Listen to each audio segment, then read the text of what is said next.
John Hickenlooper, who was recruited and immediately endorsed by national Democrats after dropping his presidential bid, remains the favorite in the tighter-than-expected June 30 primary. Alex Brandon, AP Photo. John Hickenlooper has stumbled in the closing weeks of Colorado's Senate primary, creating openings for his opponent and Republicans that have unsettled a critical race for Democrats in their bid to recapture the Senate. Democrats acknowledge Hickenlooper has made serious mistakes on what was supposed to be a glide path to the Democratic nomination. After being cited for contempt this month for initially failing to appear before Colorado's Independent Ethics Commission, Hickenlooper was fined $2,750 for 2 violations dating back to his second term as governor. He's also apologized for comments about race, including responding to a question about the Black Lives Matter protests in a recent forum by saying the phrase means every life matters, echoing a common refrain among conservatives. Republicans launched TV ads last week aiming to press the advantage, attacking Hickenlooper and hoping to either drag him down before next week's primary or weaken him as he emerges as the nominee. Hickenlooper, who was recruited and immediately endorsed by national Democrats after dropping his presidential bid, remains the favorite in the tighter-than-expected June 30 primary against Andrew Romanoff, the former State House Speaker, according to interviews with a dozen Democrats in Colorado and Washington last week, many of whom requested anonymity to speak candidly. Additionally, they say he maintains an advantage in the general election against GOP Senator Cory Gardner, especially with President Donald Trump's falling poll numbers over the past few months, and in a state where the electorate tilts increasingly blue. But Democrats' nominating contest has become much more competitive and fraught in the final stretch. Romanoff launched the first attack ad of the primary Friday, and a new super PAC created only last week immediately released a negative counterattack battering the lesser-known challenger. After his slip-ups, Hickenlooper has rolled out new local and national endorsements aiming to re-establish his pole position. Every mistake you make, every stumble, however magnified it is and however many advertising points get put behind it, always potentially makes things closer, said Alan Salazar, who was a strategist in Hickenlooper's gubernatorial office and is now chief of staff to Denver Mayor Michael Hancock. I can't imagine any of John's mistakes, however magnified they might be, being of such magnitude that they erase the dead weight that Donald Trump is around Cory Gardner. Colorado is a must-win state for Democrats as they attempt to seize control of the chamber in this fall's elections. Democrats hope the race alters course after the primary to focus on Trump and Gardner, who are both underwater in polls. But the recent string of bad news has kept the focus squarely on Hickenlooper and given Romanoff, and Republicans, ammunition to strike. One Democratic consultant in the state, who requested anonymity to share a candid assessment, described the errors as a show.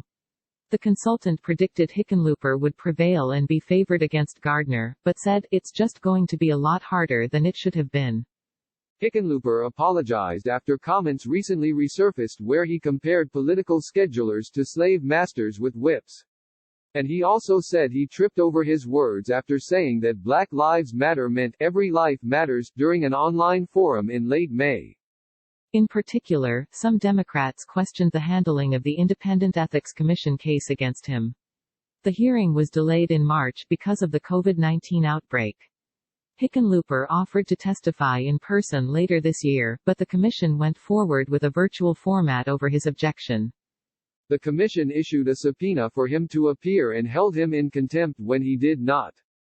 Hickenlooper testified the next day, and the commission found that he had violated the state's ethics laws in 2 of 6 charges brought against him.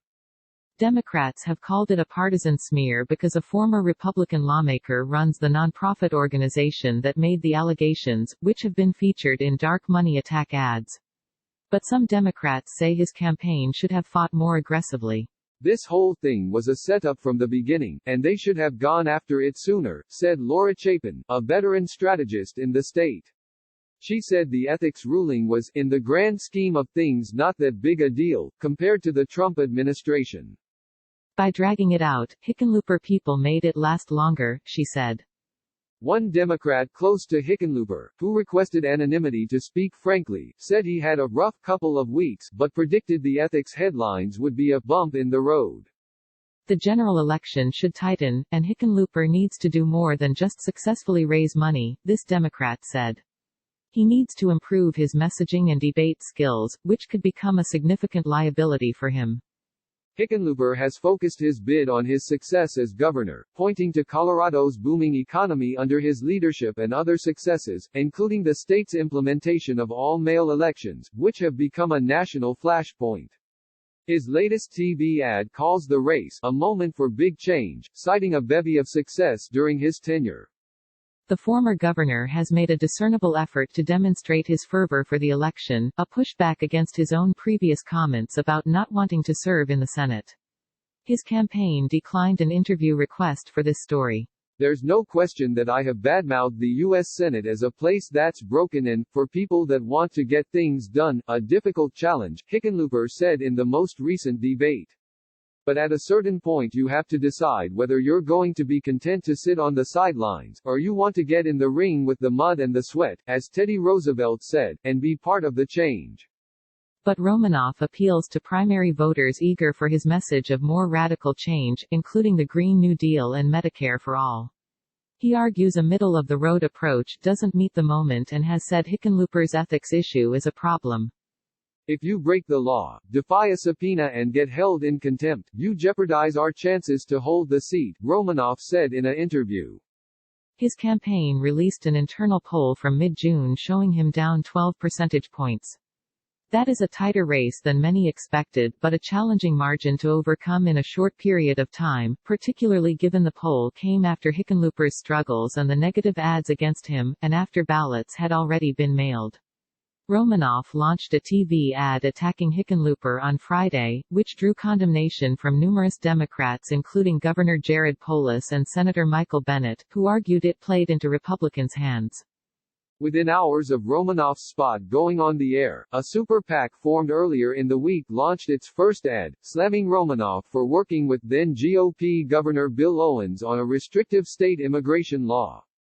Because the group formed so close to the primary, it won't have to disclose its donors until after the votes are tallied.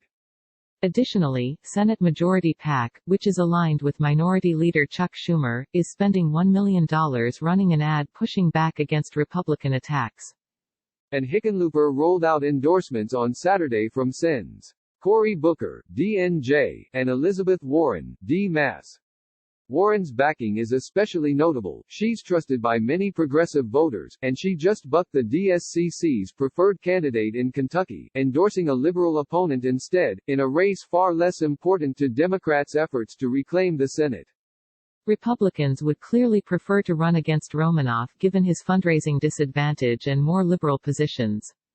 As of June 10, Hickenlooper had $5.9 million in cash on hand, more than 7 times Romanoff's $792,000. Gardner had $9.3 million.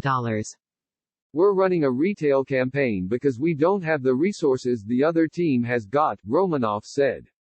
But I'm sure if and when we win the primary we'll find ourselves with a lot more friends and a lot more cash on our hands.